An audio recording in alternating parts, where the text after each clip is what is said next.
in between the vertebral bodies, or use leaf, try to push the leaves.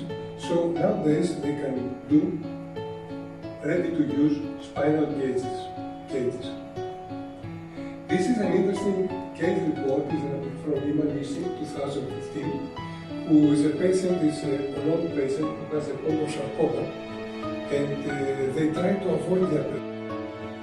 If you slip or hit it with the patella, it's not fun. It's not fun. And believe me, they will punch you. It's not fun for anyone. It really hurts.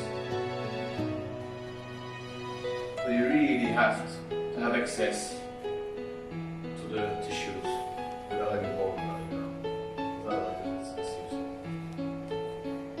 Factors, for instance, that smoking. And although you see a lot of risk education with cigarette smoking and tobacco, you don't see that with obesity. So this is something that we're trying to educate more and more now. We understand why obesity causes cancer, and we know that it's linked to obesity in adults, predominantly in these diseases. It's not just causing cancer, it's presenting with worse prognosis, which means as orthopedic surgeons, you see more patients with stage 4 with bone metastasis than normal. You see worse outcomes with sarcoma, for instance.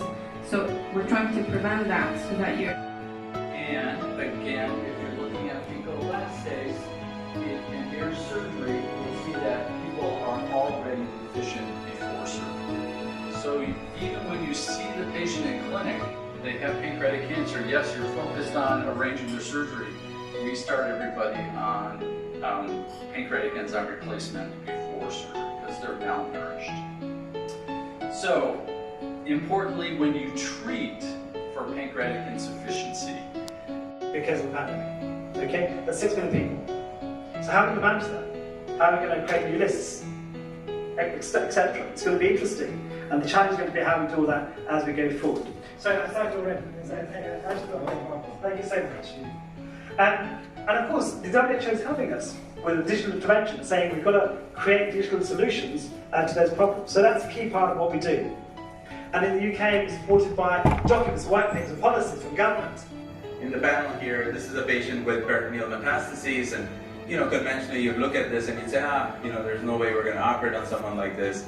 But clearly, when you start thinking of the peritoneum as an organ, you can do peritonectomies. You can see here you're stripping the posterior sheath, the peritoneum down there. You can actually, without doing a laparotomy, do a laparotomy. So you open the abdomen, but the peritoneal sheath is intact. You can see on this panel here, the entire peritoneum is shelled out, but you can't see the intestines. And then, of course, you can do a peritonectomy. And in this, any question from the audience? Like in the literature, to perform an esophageal gastrostomy as salvage. Yeah. So, and you have some data around that. I mean, for those chronic upper leaks, you have the jejunum you can put on, you can do a bypass and try to do a primary closure of the leak. But for a bronchopleural fistula, are there some reports to do systematically if you go invasive? The esophageal gastrostomy or even esophageal jejunostomy, is there some literature data around, or?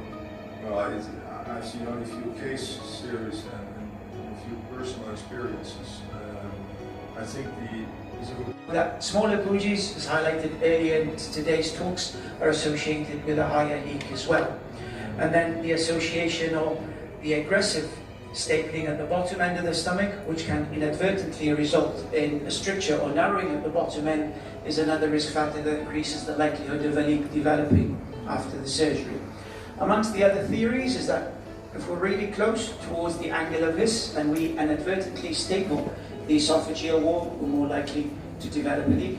Hence the recommendation to try to spare around a centimetre around the angle of this at the top end of the stomach to avoid this serious complication from developing. Lots of talks, lots of research, lots of publications have been published about what can we do to try to avoid it. Unfortunately, the evidence is conflicting. There's no better example than the literature with regards to the sealants, buttressing material and suturing. You read the one systematic review and they'll tell you this type of sealant or this type of buttressing material is associated with lower risk of leak. You read another one and they'll tell you something else. So the jury is still not out with regards to this. If there's anything that we've learnt in dealing with this obvious complication from this surgery, is that it is a consequence of the high pressure system within the sleeve gastrectomy. This is why we've heard it over and over again today.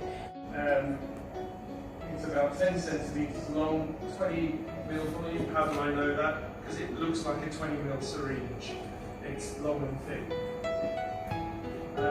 Around the tube, to make sure it's straight, to make sure it's not rotated or twisted. And just like Abdurrahman says, 3 firings is enough. You need more than 3, it's a bit big.